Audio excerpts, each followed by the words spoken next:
श्री गणेशाय नमः। एक बार प्रेम से बोलो श्री शंकर भगवान की जय। शिव पुराण शतरुद्र संहिता अध्याय 26 भगवान शिव के द्विजेश्वरावतार की कथा। राजा भद्रायु तथा रानी कीर्तिमालिनी की धार्मिक दृढ़ता की परीक्षा। तदनंतर वैश्यनाथ अवतार का वर्णन करके नंदीश्वर ने द्विजेश्वरावतार का प्रसंग चलाया। वे बोले, तात, पहले जिन नृपश्रेष्ठ भद्रायु का परिचय दिया गया था और जिन पर भगवान शिव ने ऋषभ रूप से अनुग्रह किया था, उन्हीं नरेश के धर्म की परीक्षा लेने के लिए वे भगवान फिर द्विजेश्वर के रूप में प्रकट हुए थे। ऋषभ के प्रभाव से रणभूमि में शत्रुओं पर विजय पाकर शक्तिशाली राजकुमार भद्रायु जब राज्य सिंहासन पर आरूढ़ हुए, तब राजा चंद्रांगत तथा रानी सीमंतिनी की बेटी सती साध्वी कीर्तिमालिनी के साथ उनका विवाह हुआ। किसी समय राजा भद्रायु ने अपनी धर्मपत्नी के साथ बसंत ऋतु में वन विहार करने के लिए एक गहन वन में प्रवेश किया। उनकी पत्नी शरणागत जनों का पालन करने वाली थी। राजा का भी ऐसा ही नियम था। उन राज दंपत्ति की धर्म में कितनी दृढ़ता है, इसकी परीक्षा के लिए पार्वती सहित भगवान शिव ने एक लीला रची। शिवा और शिव उस वन में ब्राह्मणी और ब्राह्मण के रूप में प्रकट हुए। उन दोनों ने लीला पूर्वक एक मायामय व्याघ्र का निर्माण किया। वे दोनों भय से विह्वल हो व्याघ्र से थोड़ी ही दूर आगे रोते चिल्लाते भागने लगे और व्याघ्र उनका पीछा करने लगा। राजा ने उन्हें इस अवस्था में देखा। वे ब्राह्मण दंपत्ति भी भय से विह्वल हो महाराज की शरण में गए और इस प्रकार बोले। ब्राह्मण दंपत्ति ने कहा, महाराज, हमारी रक्षा कीजिए, रक्षा कीजिए। वह व्याघ्र हम दोनों को खा जाने के लिए आ रहा है। समस्त प्राणियों को काल के समान भय देने वाला यह हिंसक प्राणी हमें अपना आहार बनाए, इसके पूर्व ही आप हम दोनों को बचा लीजिए। उन दोनों का यह करुण क्रंदन सुनकर महावीर राजा ने ज्यों ही धनुष उठाया, त्यों ही वह व्याघ्र उनके निकट आ पहुंचा। उसने ब्राह्मणी को पकड़ लिया।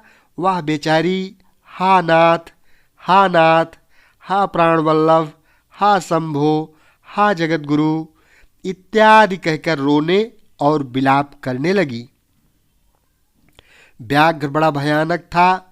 उसने ज्यों ही ब्राह्मणी को अपना ग्रास बनाने की चेष्टा की, त्यों ही भद्रायु ने तीखे बाणों से उसके मर्म में आघात किया, परंतु उन बाणों से उस महाबली व्याघ्र को तनिक भी व्यथा नहीं हुई।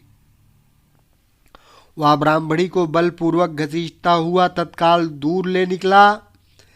अपनी पत्नी को बाघ के पंजे में पड़ी देख ब्राह्मणी को व्याघ के पंजे में देखकर ब्राह्मण को बड़ा दुख हुआ। वह बारंबार रोने लगा।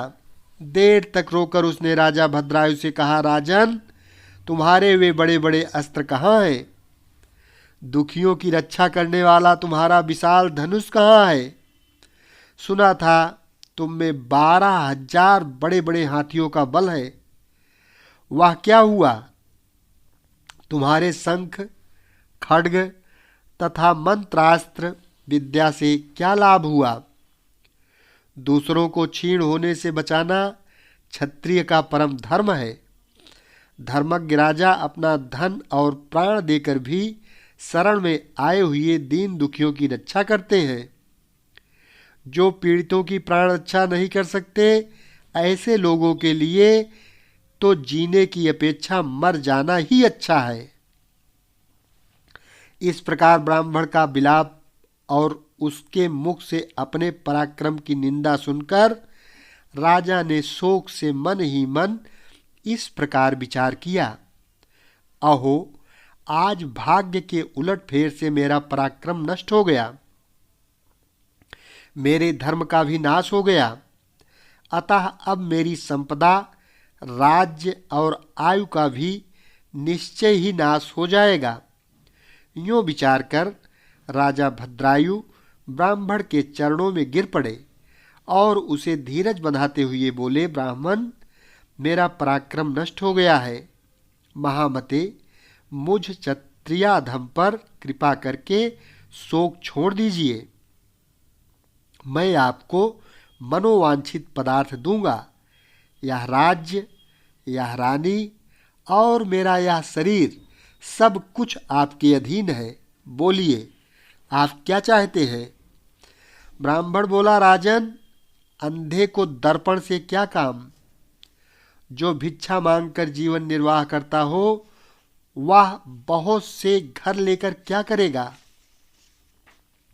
जो मूर्ख है उसे पुस्तक से क्या काम?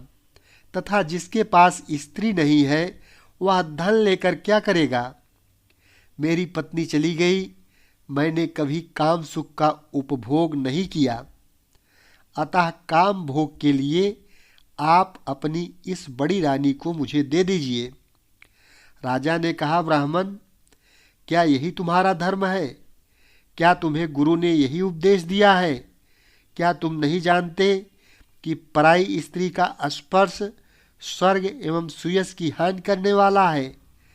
पर स्त्री के उपभोग से जो पाप कमाया जाता है उसे सैकड़ों प्रायश्चित्तों द्वारा भी नहीं धोया जा सकता।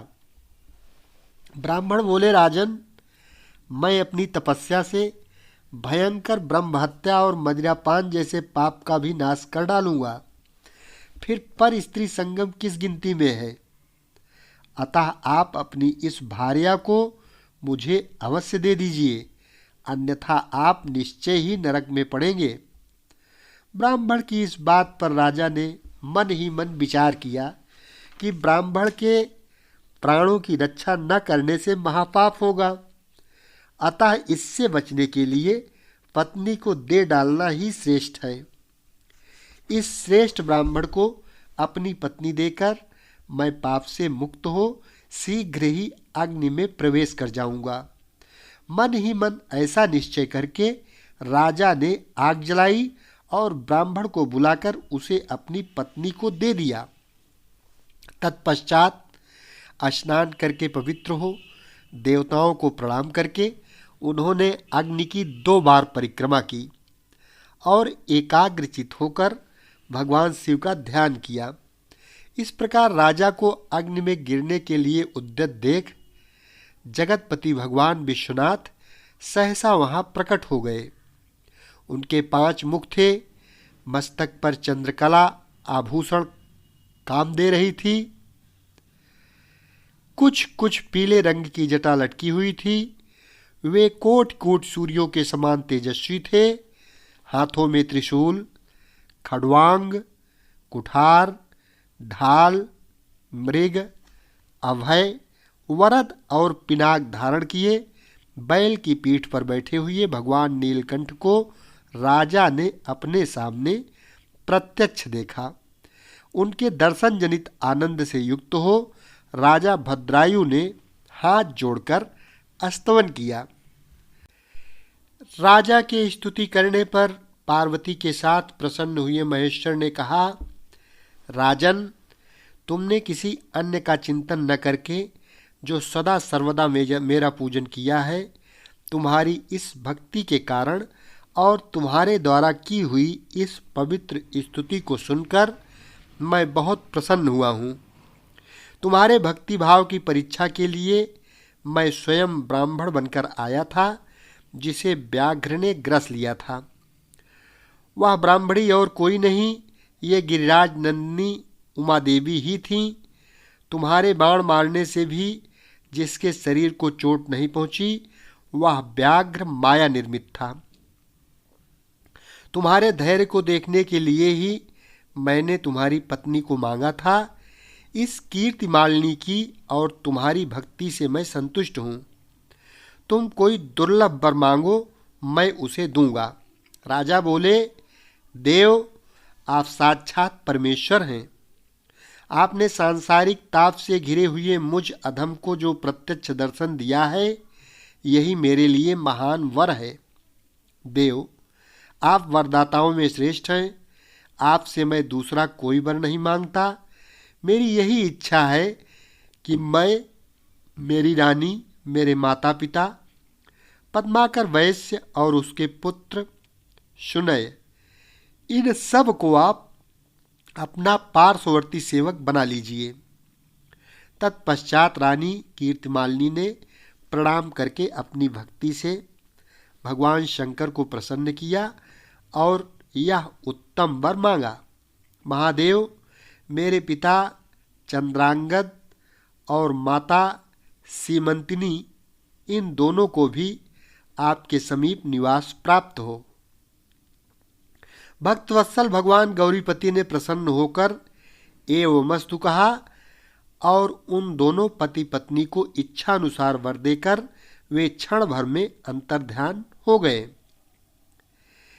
इधर राजा ने भगवान शंकर का प्रसाद प्राप्त करके रानी कीर्तिमालिनी के साथ प्रिय विषयों का उपभोग किया और 10,000 वर्षों तक राज्य करने के पश्चात अपने पुत्रों को राज्य देकर उन्होंने शिव के परम पद को प्राप्त किया। राजा और रानी दोनों ही भक्ति पूर्वक महादेव जी की पूजा करके भगवान शिव के धाम को प्राप्त हुए। यह परम पवित्र, पापनाशक एवं अत्यंत गोपनीय भगवान शिव का विचित्र गुणानुवाद जो विद्वानों को सुनाता है अथवा स्वयं भी शुद्ध चित्त होकर पढ़ता है, वह इस लोक में भोग ऐश्वर्य को प्राप्त कर अंत में भगवान शिव को प्राप्त होता है। अध्याय 26, 27 संपन्न हुआ। एक बार प्रेम से बोलो, देवाधिदेव महादेव श्री भोलेनाथ शिव शंकर भगवान की जय। शेष अगले भाग में।